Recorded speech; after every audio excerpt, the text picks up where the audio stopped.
$51.3 billion, ये वो amount है जो हर साल अमेरिका कमाता है हथियार बेचकर। शायद ही दुनिया का कोई ऐसा देश होगा जो अमेरिका से हथियार ना खरीदता हो। दुनिया का सबसे बड़ा आर्म्स सप्लायर है आज के टाइम पर अमेरिका। अब आप अभी इजराइल वर्सेस हमास की लड़ाई को ही ले लीजिए, यहां पर भी आपको अमेरिका दिखेगा।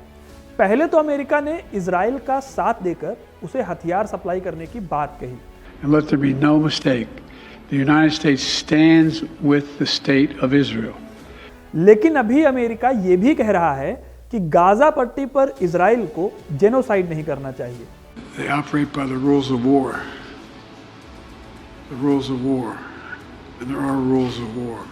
तो क्या अमेरिका इस युद्ध को रुकवा सकता है और क्या वो चाहता है कि युद्ध रुक जाए?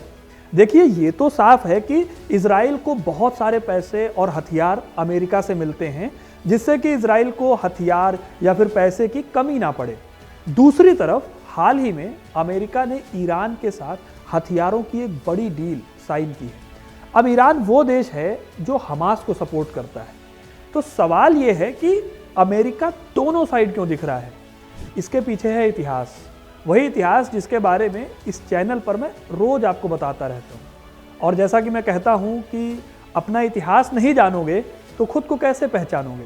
तो कहानी शुरू होती है 1914 से, जब ऑस्ट्रिया और हंगरी नाम के दो देश आपस में लड़ पड़े। जल्दी ही ये छोटी सी लड़ाई बहुत बड़े वॉर में बदल गई। इस लड़ाई में दुनिया के सारे बड़े देश कूद गए और इसे फर्स्ट वर्ल्ड वॉर कहा गया। शुरू में अमेरिका इससे दूर रहा, लेकिन वो यूरोप के तमाम देशों को हथियार बेचता रहा। इस युद्ध में अमेरिकी कंपनियों ने काफी कमाई की। 3 साल बाद अमेरिका भी इस लड़ाई में कूदा और जर्मनी को हराकर वर्ल्ड वॉर जीतने का सारा क्रेडिट ले लिया। दोस्तों, आपको जानकर हैरानी होगी कि जहां पूरा यूरोप इस लड़ाई से कंगाल हो गया था, वहीं अमेरिका इस युद्ध से माला माल हो चुका था। उसने उस समय कुल $2 बिलियन से भी ज्यादा के हथियार बेचे थे। एक अमेरिकी कंपनी थी कोल्ट, जो कि अपनी पिस्टल के लिए पॉपुलर थी। उसने पोटैटो डिगर नाम की मशीन गन को खूब बेचा और उसी की विकर्स नाम की एक मशीन गन थी जो फर्स्ट वर्ल्ड वॉर की सबसे पॉपुलर गन थी। इस वर्ल्ड वॉर से अमेरिका को एक बात समझ आ गई थी कि अगर कहीं पे भी लड़ाई हो रही है तो वहां पर वो अपने हथियारों को सप्लाई करके बहुत सारा प्रॉफिट कमा सकता है। इसीलिए वर्ल्ड वॉर भले ही खत्म हो गया था, लेकिन अमेरिका यूरोप के देशों को हथियार बेचकर प्रॉफिट कमाया जा रहा था। ठीक ऐसे ही सेकेंड वर्ल्ड वॉर के टाइम पर अमेरिका भले ही लड़ाई शुरू से लड़ रहा था, लेकिन हथियार बेचने का उसका धंधा तब भी चलता रहा। अमेरिका ने जर्मनी के खिलाफ लड़ाई लड़ने के लिए इंग्लैंड से लेकर रशिया तक को अपने हथियार बेचे। अब जहां पहले वर्ल्ड वॉर में उसने $2.3 बिलियन की कमाई की थी, वहीं दूसरे वर्ल्ड वॉर में यूएसए के हथियारों का जो प्रोडक्शन था वो 40% तक बढ़ गया। जब ये युद्ध खत्म हुआ तब अमेरिका दुनिया का सबसे ताकतवर देश बन गया था। उस टाइम पर कोई देश अगर अमेरिका के हथियारों की बराबरी कर सकता था तो वो सिर्फ रशिया था। लेकिन रशिया भी हैरान था, क्योंकि अमेरिका के पास एटॉमिक बॉम्ब जैसा इतना पावरफुल बॉम्ब था। पूरी दुनिया को ये समझ आ चुका था कि अमेरिका से भिड़ना ठीक नहीं है और अगर अपने देश की सिक्योरिटी अच्छे से करनी है तो अमेरिका या फिर रशिया, इन दोनों में से किसी एक देश के हथियार अपने पास होने बहुत ज़रूरी है।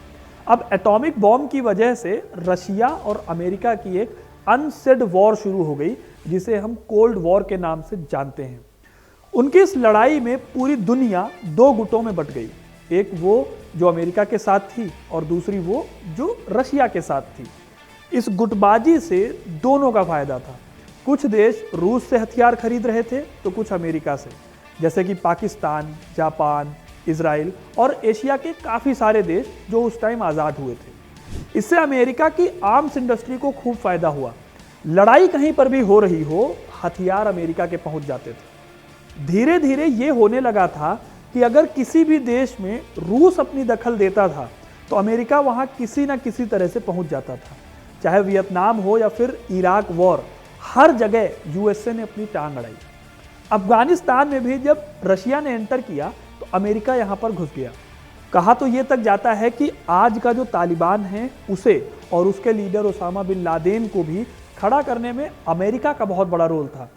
वो इस ग्रुप को हथियारों की सप्लाई करता था ताकि रशिया को काउंटर भी किया जा सके, लेकिन यहीं से वो अपने हथियारों के लिए एक बाजार भी तैयार कर रहा था। अमेरिका के लिए आर्म्स का बाजार कितना इंपॉर्टेंट है, यह आपको इस बात से भी समझ आ सकता है कि आज जो अमेरिका पीएम मोदी के साथ कंधे से कंधा मिलाकर खड़ा है, कभी वही अमेरिका पाकिस्तान का साथ देता था, क्योंकि इंडिया और रशिया के रिलेशन बहुत अच्छे थे और साथ ही अमेरिका को साउथ ईस्ट एशिया के दो देशों के तनाव में अपने हथियार बेचने का मौका दिख रहा था। जब 1971 में पाकिस्तान और इंडिया की लड़ाई हुई तो पाकिस्तान के सपोर्ट में अमेरिका ने अपने जंगी जहाज भारत के खिलाफ उतार दिए थे, लेकिन आज जब पाकिस्तान की हालत खराब है तो अमेरिका इंडिया के साथ खड़ा है और उसे हथियार बेच रहा है। ठीक ऐसे ही 2 साल पहले जब रशिया और यूक्रेन की वॉर हुई तो अमेरिका यूक्रेन के साथ खड़ा हो गया। अमेरिका अभी तक यूक्रेन को $100 अरब तक की मिलिट्री हेल्प दे चुका है। अब आप सोच कर देखिए कि एक देश जिससे अमेरिका का कोई बहुत बड़ा बेनिफिट नहीं है, उस पर अमेरिका इतना बड़ा अमाउंट लुटा चुका है।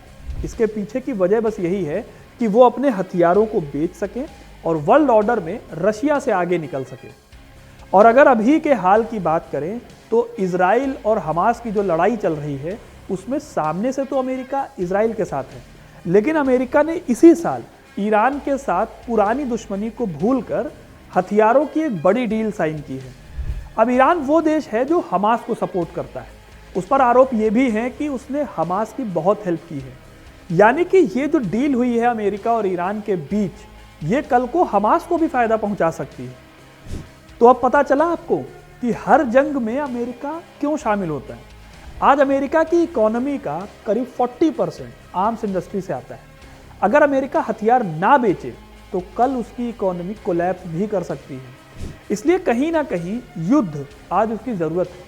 इसलिए ये भी कहा जाता है कि अपने हथियार खरीदने के लिए अमेरिका इन देशों को बाकायदा कर्ज देता भी आया है।